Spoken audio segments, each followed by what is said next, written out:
Bonjour, aujourd'hui, ce message s'adresse aux passionnés.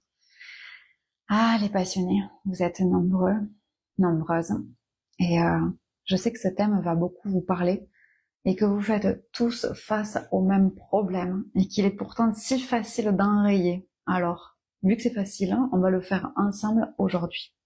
Alors, si je reprends vraiment le titre de ce partage, c'est que les passionnés, qui en plus ont fait de leur passion leur métier et leur entreprise, ben déjà ils ont fait quelque chose de spécial. C'est-à-dire que ils se sont pas dit ah tiens ça a l'air de marcher, je vais faire pareil. Ils se sont pas dit bon alors moi je veux être entrepreneur et bon mais tiens qu'est-ce que je pourrais faire.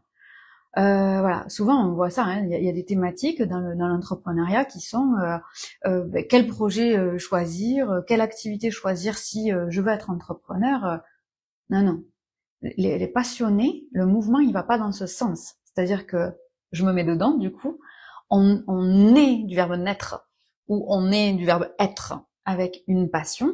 Cette passion se dévoile au fur et à mesure du temps. Cette passion croît au fur et à mesure du temps, se précise, s'agrandit, voilà, se nourrit au fur et à mesure du temps. Et quand cette passion se nourrit, au fur et à mesure, on est très vite bloqué dans le salariat, et donc on en fait une entreprise où on a les mains libres pour pouvoir agir et déployer cette passion. Donc je dis ça parce que déjà, quand vous êtes passionné, parlez de vos sujets avec d'autres passionnés. Parce que sinon, en fait, les gens, ils vont pas comprendre que vous êtes là pour faire du business. En fait, vous êtes là pour faire du business par conséquence. Vous êtes là pour créer de l'argent parce qu'en fait il faut bien. Mais si vous étiez dans un système et ce système ce n'était pas lié à de l'argent, mais c'était lié à de la reconnaissance, c'est lié à de l'impact, ce serait lié à la différence que vous faites dans le monde. En fait, si l'indicateur il était différent, vous feriez avec un indicateur différent. Et si vous pouviez payer vos courses avec autre chose que de l'argent, bah, vous feriez avec cette autre chose. Voilà. C'est juste que de par son système, l'entreprise a besoin d'argent pour pouvoir juste survivre. C'est le propre de la thématique, quoi, hein, c'est le propre de l'entreprise. Donc là, on laisse de côté l'entreprise et dans ce partage, on revient sur l'entrepreneur et l'entrepreneuriat. Donc l'entrepreneur, c'est celui qui entreprend. Il entreprend un projet, payé ou pas. Il entreprend des idées, il entreprend un mouvement, il entreprend un concept, il entreprend un projet, un produit, un service, une mise à disposition. Voilà. Donc ça, c'est entreprendre. D'ailleurs, en français, le mot entreprise peut s'utiliser à plein d'autres égards. Par exemple, vous avez votre gamin qui essaye de faire quelque chose, de bricoler un truc, et vous allez lui dire comment je peux t'aider dans ton entreprise. Il n'a pas une société. Ok? Donc, j'aime bien quand on commence par redéfinir ce dont on est en train de parler pour qu'on s'accorde sur nos langages. Et donc le passionné, qu'est-ce qu'il a fait? Le passionné, en fait, il a débordé. Ce serait comme un gâteau qu'on a voulu faire cuire, et puis la brioche, quoi, et qui a débordé, qui a débordé du truc. Et donc, comme le passionné, il déborde de partout, et ben, il s'est tourné vers l'entrepreneuriat, qui était une autre façon de vivre, une autre façon de mettre au monde sa passion, qui prend cette forme-là dans la société dans laquelle on vit. Mais en fait, on serait né en 3072, bah, ce serait, on dirait un autre mot. La passion, par contre, on dirait toujours le même. Et donc, partant de là, les passionnés, ils ont tous le même problème et ça va pas. Ce live il va être vraiment super court parce que les passionnés, le problème qu'ils ont, c'est qu'ils parlent tous de leur passion à tout le monde. Bah oui, tu vas me dire, oui, indeed. Vu que c'est ma passion, bah, je suis passionnée, je suis trop dans mon truc et du coup, oui, bien sûr, j'en parle à tout le monde. De fait, sauf qu'en fait, vous parlez pas qu'à des passionnés en face de vous. Il n'y a pas que des gens comme vous. Il n'y a pas que des gens qui débordent du moule là. Il y a des gens qui sont dans le moule et qui sont super bien et qui même le trouvent un peu trop large, ce moule, et qui voient même pas pourquoi il y a autant d'espace. Mais quand vous parlez de ce qui vous passionne, vous, c'est un truc, vous le voyez pas là, mais ça vous vient de profond, là. Ça vient de l'âme, de l'intérieur, de Dieu, de l'univers, tu l'appelles comme tu veux. Mais ça vient de très profond en vous. C'est quasiment venu avec vous, quoi. Et là, vous allez le mettre sur la table de gens qui sont pas passionnés. Alors, les gens qui sont pas passionnés, ça peut être qui? Les briseurs de rêves. Bon, alors ça, vous les connaissez tous, hein. Alors, c'est ceux qui vont essayer de de te pourrir ton idée, de te pourrir ta passion, de te pourrir la façon dont tu imagines que cette passion, tu pourrais la mettre au monde. C'est-à-dire que tu pourrais la sortir de toi, de ton intérieur, de ta tête, etc., pour la mettre dehors. Voilà.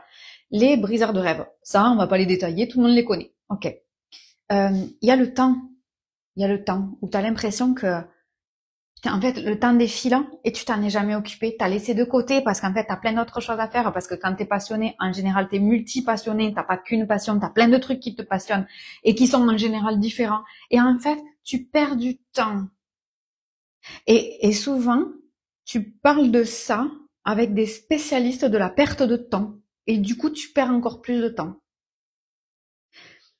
La troisième catégorie que j'ai notée pour vous, c'est d'en parler avec des coachs business. Je suis désolée, hein. Là, j'ai décidé mes lives, on va dire les choses comme elles sont. Tu parles de ta passion avec un coach business. Pourquoi tu fais ça?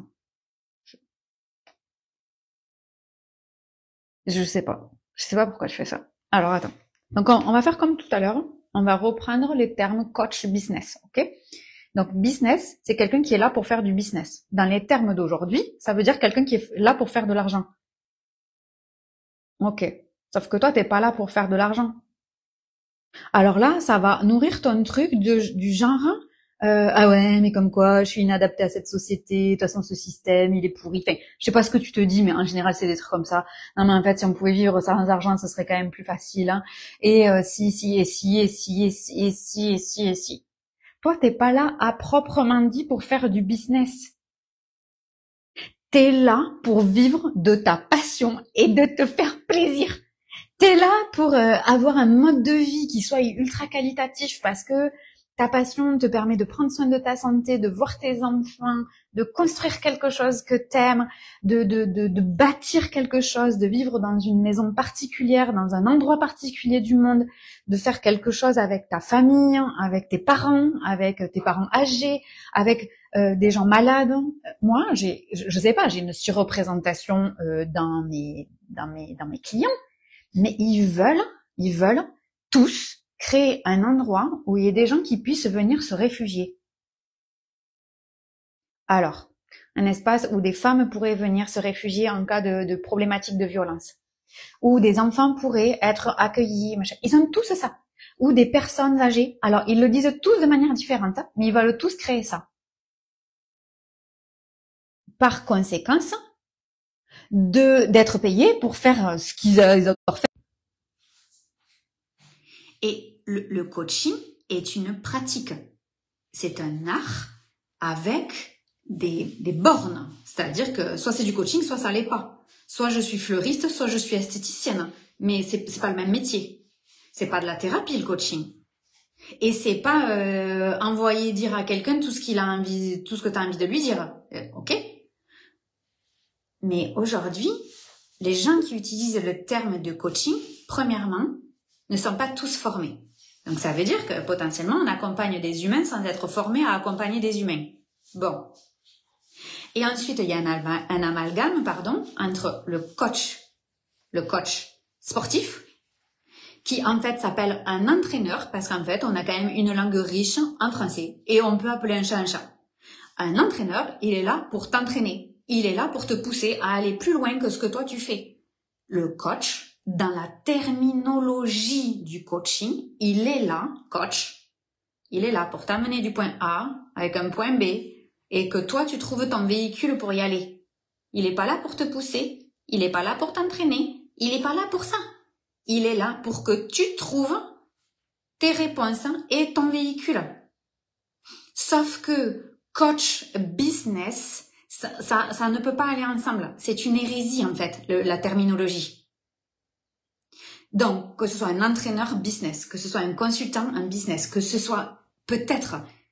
Mais du coup, maintenant qu'on a défini, tu es en train de mettre ta passion dans les mains de quelqu'un qui veut en faire quelque chose qui n'est pas le même objectif que toi. Et après, tu te perds. Pourquoi? Alors pourquoi? Je vais te dire pourquoi. Pourquoi tu fais ça? Parce qu'en fait, tu te dis, attends, il y a quand même pas de raison.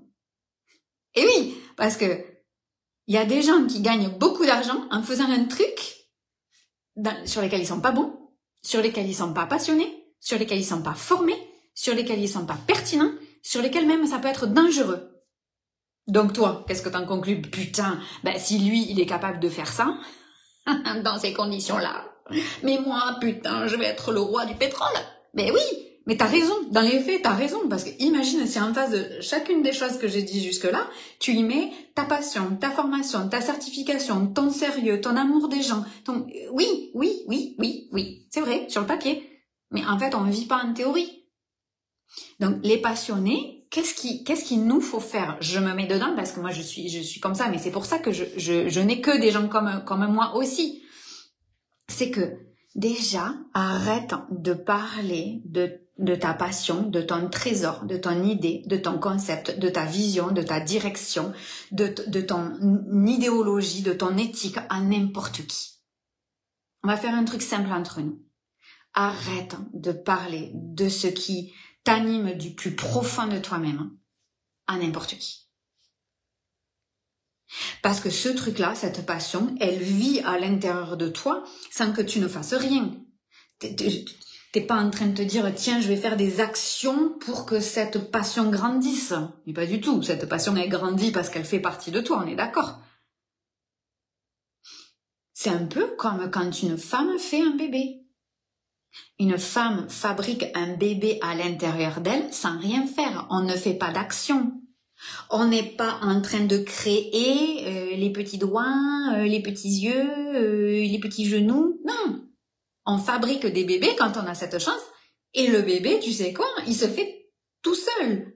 On n'est pas en train d'intellectualiser rien du tout. Donc cette passion, c'est pareil. Tu es en train de créer un truc de toi-même. Ça s'autogénère. Ça s'appelle la vie.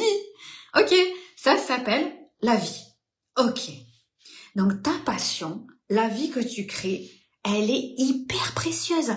Ce concept, cette idée, cette direction, déjà, réserve-la à des gens qui sont passionnés sur un tout autre sujet. Si eux, ils font du piano, ils font de la poterie, du crochet, je n'ai rien à foutre. Tu choisis un truc où t'as déjà quelqu'un qui peut comprendre que t'es passionné. Alors ça va t'éliminer un bon pourcentage des gens qui t'entourent. Ça veut pas dire que tu vas mentir aux autres, ça veut dire que ce sujet t'en parle pas. Voilà, c'est tout. Si t'es capable de parler, t'es capable de te taire, donc tu peux parler d'autre chose. La pluie, le beau temps, la politique.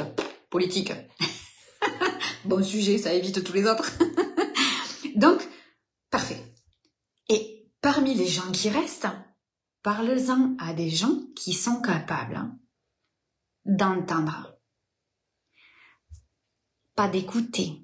Alors déjà, écouter, ce serait bien, ce serait le minimum. C'est pour ça qu'on a éliminé les autres. Mais d'entendre. D'entendre et être avec toi, à tes côtés, et de nourrir ta vision avec toi. Genre, ah oui, puis t'as ça comme idée, et puis on pourrait faire grandir ensemble, et quand tu dis ça, qu'est-ce que t'en penses?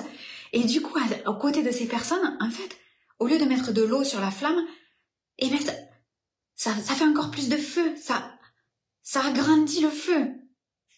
Alors là, il restera plus grand monde. Déjà, il restera plus grand monde. Et je prends cet exemple qui moi, me parle énormément, et j'espère vous me direz si ça vous parle aussi. Je prends l'exemple de l'architecte. L'architecte, quand vous arrivez et que vous lui dites, je suis dans une maison actuellement, et en fait, ben je sais pas, ce qui me va pas, je sais pas comment l'exprimer, c'est que je sais pas, c'est comme si j'avais un peu toujours un peu frais, où il y a des espèces de courants d'air, je sais pas vous dire, mais et là vous lui amenez les plans de là où vous vivez en ce moment. L'architecte, ok, il a compris en regardant le plan ce qui est en train de se passer.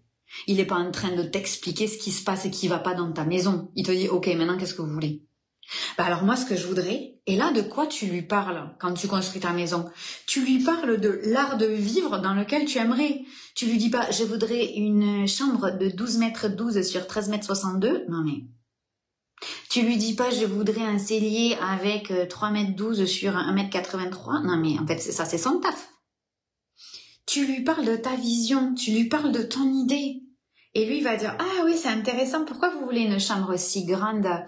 C'est rare les gens qui veulent une chambre si grande. Ah, ok, vous travaillez de la maison. Ah oui, ça fait combien de temps? Ah oui. Et vous pensez que vous allez rester à la maison ou c'est juste en attendant que... D'accord, vous êtes bien à la maison. Et là, il va te questionner, il va t'écouter pour faire grandir. Et là, en lui parlant, tu vas dire, ah oui, c'est vrai que bah, dans cette maison-là, je travaille, j'ai mis le bureau dans la chambre, mais effectivement, j'ai pas pensé que peut-être qu'on pourrait mettre le bureau ailleurs que dans la chambre. Et l'architecte, il écoute ta vision, voilà, et il fait grandir ta vision en même temps. Il la juge pas, il en a rien à foutre. Son but à l'architecte, c'est d'écouter ta vision pour la faire grandir et te faire un truc qui te ressemble à toi. Dans les faits, c'est-à-dire les murs, voilà, mais aussi dans la façon dont tu vas vivre. Dans ce que tu vas y vivre. Personne n'achète une table avec des tabourets de bar là. Tout le monde achète un moment sympa avec ses enfants, un moment de goûter avec ses enfants, un moment où il y a les copains qui passent à la maison et on peut mettre 6 assiettes vite fait et se faire une petite raclette. On s'en fout du bar, on achète le moment sympa. Personne n'a besoin d'une cave à vin dans sa maison. Personne n'en a besoin. Mais l'émotion que ça te fait de te dire, alors moi je bois pas, mais je vis avec quelqu'un qui boit normalement, et du coup c'est l'émotion que ça fait. Moi je le vois, les gens qui ont des caves à vin, ils sont comme ça leur fait un truc. Alors peut-être toi c'est pas la cave à vin, mais ça va être comme moi le fait de pouvoir voir les étoiles depuis ton lit. Voilà, moi ça c'est un truc important pour moi, ou voir le coucher de soleil tous les soirs. Mais c'est l'art de vivre. Après l'architecte il va dessiner pour que ça te corresponde. Le passionné, il est là, il voit la vision, mais il ne sait pas comment on va faire pour y arriver. Voilà, c'est juste ça, il manque un tronçon. et de quoi il a besoin? Là, il a besoin de quelqu'un qui structure, qui écoute, qui amplifie. Il a besoin de quelqu'un qui sache dire « Ah oui, c'est intéressant, vous avez dit ça, alors que la dernière fois vous avez dit ça, ça a changé depuis ?» Ah oui, c'est intéressant. D'accord. Alors du coup, on fait quoi? Et on ajuste. Alors, si on sort de l'exemple là de l'architecture d'une maison et qu'on revient à l'architecture d'un entrepreneuriat, c'est vivant l'entrepreneuriat. Donc on a cet avantage-là de ne pas avoir à péter les murs tous les 6 mois. Ça veut dire que ça peut évoluer. Mais là, il faut aller voir un architecte qui soit capable d'écouter qu'est-ce qui est en train d'évoluer. Est-ce qu'on fuit quelque chose? Est-ce qu'on ancre quelque chose?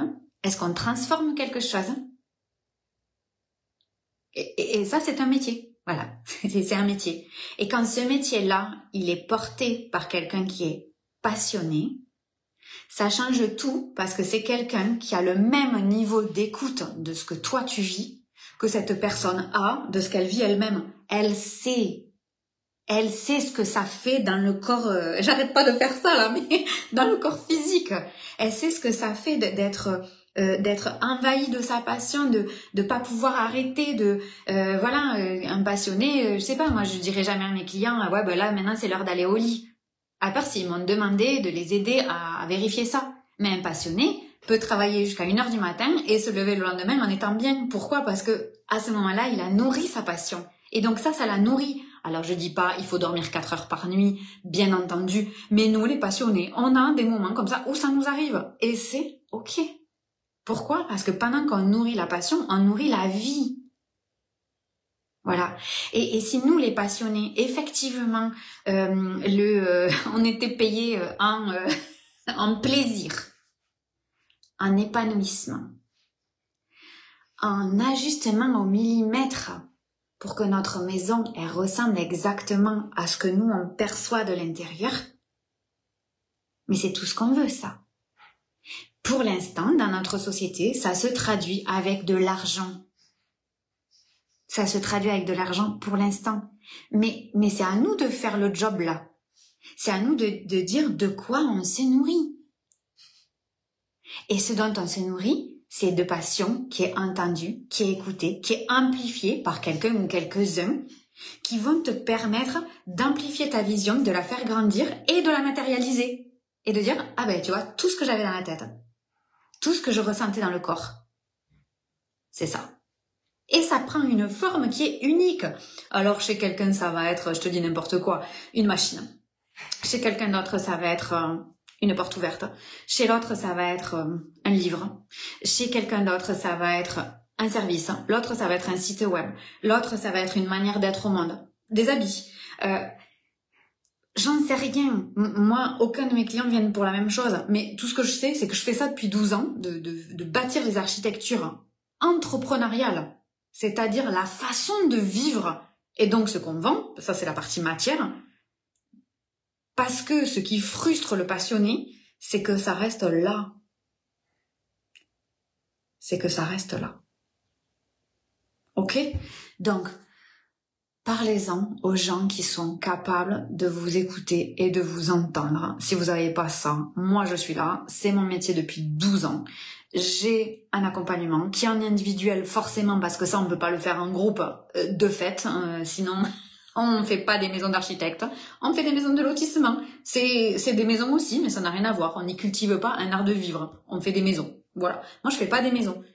Moi j'ai fait des maisons d'architectes où on bâtit un art de vivre. On bâtit ce qu'on va laisser à la génération suivante, ou pas, ou ce qu'on veut surtout pas laisser. On bâtit le flux, comment on va vivre là-dedans, nous. Voilà. On bâtit un mode de vie. On bâtit pas que qu'est-ce qu'on va vendre dans 2 semaines. Oui, ça, on le bâtit, bien entendu. Mais ça, c'est en fait, l'équivalent d'architecture, ce serait comment on peint la salle de bain. Oui, d'accord. Bien sûr qu'on va peindre la salle de bain. De fait, d'accord. Mais avant, qu'est-ce qu'il nous faut dans la salle de bain? Pourquoi? Qui c'est qui vit là? Qu'est-ce qu'on veut y vivre? Jusque-là, on a vécu comme ça, d'accord, mais maintenant, qu'est-ce qu'on veut y vivre? Qu'est-ce qu'on s'apprête à ouvrir? Est-ce qu'il y a des enfants qui vont arriver, des enfants qui vont partir? Est-ce qu'on aimerait que nos enfants qui vont partir reviennent, mais peut-être que quand ils vont revenir, ils vont être accompagnés. Et donc, c'est pas la même maison qu'on est en train de bâtir, c'est pas le même temps. Voilà. Quand on bâtit une maison pour des gens âgés, on met pas les prises au même endroit que tout en bas des murs. Bon, ben oui. Alors, ça paraît évident, mais c'est dans l'expérience de l'entrepreneur que tout se joue. Voilà, c'est mon métier, c'est ce que je fais.